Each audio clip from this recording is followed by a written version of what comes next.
안녕하십니까. 마음을 진맥하는 한의사 임영택입니다. 여러분들 가끔 공복에 속이 쓰리거나 또 음식을 드셨는데 소화가 안 되고 더부룩하거나 또는 가끔 배가 쌀쌀 아프거나 이런 경험을 한 번쯤은 다 해보셨을 거라고 생각이 됩니다. 이게 누구나 겪는 흔한 증상이니 하면서 쉽게 넘어가고 하지만 이것이 위염의 증상일 수도 있습니다. 위염은 말 그대로 위 점막에 염증이 생기는 것을 위염이라고 합니다. 그리고 위염을 또 오랫동안 방치하면 또 어떤 경우에는 위암으로 또 전이되는 경우도 있기 때문에 편하게만 볼 수도 없습니다. 그래서 오늘은 위염을 예방하고 관리할 수 있는 생활관리법에 대해서 말씀드리도록 하겠습니다. 위염은 바이러스나 이런 것을 제외하고는 술, 스트레스, 또 화학 조미료, 약물, 담배, 그리고 불규칙한 식습관, 또 과식하는 습관, 굶는 습관과 같이 식습관이나 생활 습관이 원인이 되는 경우가 많습니다. 이건 식습관과 생활 습관을 개선하면 예방이 될 수 있으니까 어떻게 보면 아주 희망적인 이야기가 될 수도 있습니다. 자, 그럼 위염을 예방하는 식습관부터 말씀드리도록 하겠습니다. 제일 먼저 여러분들 다 아시다시피 규칙적인 식사가 중요합니다. 특히 요즘에는 아침을 거르시는 분들이 많아요. 저녁에 식사를 하고 또 밤새 빈속으로 있다가 아침에 때가 돼서 음식이 들어가야 되는데 그 시기를 놓치고 점심때까지 쭉 연결되다 보면 오랫동안 비어있던 위장에 위산 농도가 증가하게 되어서 염증이나 궤양을 일으킬 수 있기 때문에 아침 식사는 거르지 마시고 꼭 하는 것이 중요합니다. 또 굳이 밥을 드실 필요만은 없어요. 시리얼이나 과일이나 샐러드 같은 거 이런 걸로 좀 부드럽고 소화 잘 되는 음식으로 꼭 드시는 것을 권해드립니다. 또 우리가 요즘에는 스트레스도 많이 받고 피곤하고 하다 보니 커피나 탄산음료나 술 같은 것들을 많이 드시기도 합니다. 이런 음식도 피하는 것이 좋습니다. 커피 속에 카페인은 위산 분비를 촉진해서 위염을 일으킬 수가 있습니다. 또 탄산음료에 톡 쏘는 맛인 탄산가스는 식도와 위를 연결하는 괄약근의 기능을 약화시킵니다. 이로 인해서 위산 역류가 일어나고 그걸로 인해서 또 역류성 식도염이나 위산 과다 같은 증상들을 일으키기도 합니다. 위장이 약하거나 위염 증상이 있으신 분들은 가급적 피하는 것이 좋겠습니다.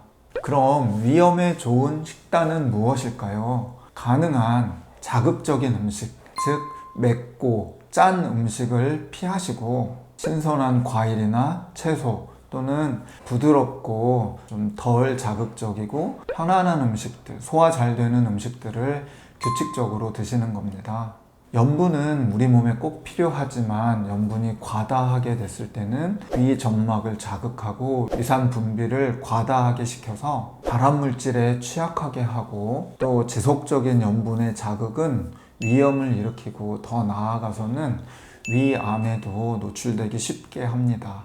그래서 과다한 염분 섭취는 피하는 것이 좋겠고요. 매운 음식도 위 점막을 많이 자극하고 손상시키기 때문에 조금 덜 드시는 것이 좋겠습니다. 그리고 물과 과일, 채소는 이러한 과도한 염분이나 매운 것으로 인한 자극들을 중화시키는 효과가 있기 때문에 많이 드셔도 좋겠습니다. 위 건강에 좋은 대표적인 음식으로는 양배추가 있습니다.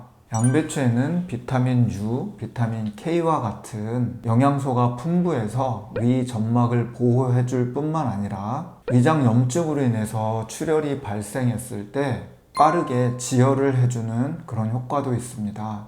또 양배추에는 항암 물질인 글루코시놀레이트라는 물질이 함유되어 있어서 위 건강에 무척 좋습니다. 흔히 양배추 하면 연두색 양배추만 우리가 떠올리는데요. 보라색 양배추도 위에는 많은 도움이 됩니다. 진한색, 빨간색 계통의 양배추에는 안토시아닌이라는 효소가 풍부하게 들어있는데요. 노화를 방지하고 면역력을 향상시키는 효과가 있습니다. 혹시 운동 좋아하시는 분들이 위장이 안 좋아서 배 아프고 속 쓰리는데 운동을 해도 되나 이렇게 생각하는 분들이 계실 것 같은데요. 운동은 해도 됩니다.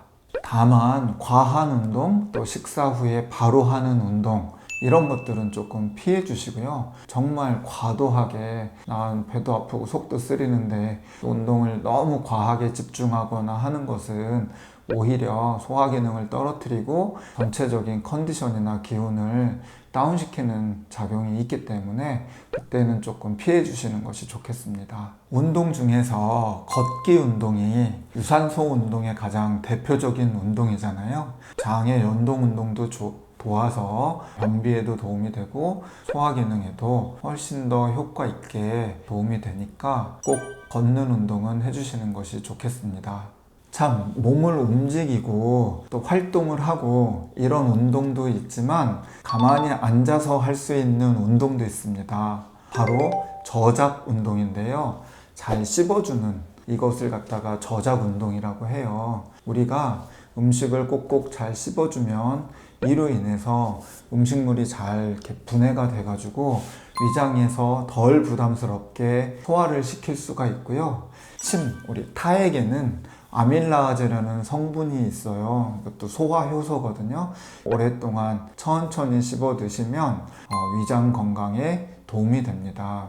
또 위장 증상이 있을 때에는 마사지도 도움이 되는데요. 우리 이렇게 엄지와 검지를 접었을 때 여기 볼속 튀어나온 부분 있죠. 이 부분을 이렇게 지압을 해주면 되는데 여기는 합곡이라는 혈이에요. 양쪽이. 이 부분 지압해주면 대장도 좋아지고 소화기 계통을 또 편하게 해주고 이게 우리 몸의 전체적인 관문 같은 역할을 해서 뚫어주고 또 소통시키는 그런 효과도 있습니다.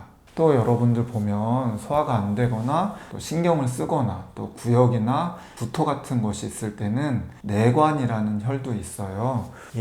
이렇게 보면 이 손목주름 여기다가 이렇게 세 개를 대시고 이 세 손가락 요 끝에 요 자리거든요. 요 부분이 내관혈인데 여기는 소화기 관련이나 내장 관련 많은 증상에 도움이 되니까요. 주무시기 전이나 평소에도 소화 안 되는 분들은 이 부분을 지압하시면 도움을 많이 받으실 수가 있습니다. 합곡이나 내관 말고 그냥 아랫배를 전체적으로 지압을 해주다가 특히 이렇게 뭉쳐있거나 딱딱한 부분 잘 이렇게 풀어주는 것도 도움이 되고요.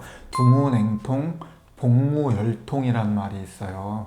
머리는 시원하게 해서 병되는 법이 없고 손은 따뜻하게 해서 병되는 법이 없다고 하니까 배에다가 또 따뜻한 걸로 온열 찜질 같은 것도 도움이 많이 될 것 같고요. 한 가지 더 팁을 드리면 배 아플 때는 찬물, 냉수나 얼음물보다는 따뜻한 물을 드시는 게 소화에도 또 장의 긴장이나 이런 거에도 여러 가지 도움이 되니까 꼭 따뜻한 물을 드셔주시는 게 좋겠습니다. 오늘은 위험을 예방하고 관리할 수 있는 생활 관리에 대해서 말씀을 드렸습니다. 우선 속이 좀 더부룩하고 쓰리거나 이런 증상 초기나 이런 때에는 한번 제가 알려드린 팁들을 좀 해보시고 이 팁들을 사용했는데도 계속해서 뭔가 불편하시거나 힘든 것이 이렇게 있으면 너무 시간을 끌지 마시고 바로 내과나 가정의학과나 한의원에 가셔서 진료를 보시는 것이 좋겠습니다. 오늘 제가 준비한 내용은 여기까지고요. 또 다음 시간에는 더 건강하고 유익한 자료를 통해서 여러분들께 인사드리도록 하겠습니다. 감사합니다.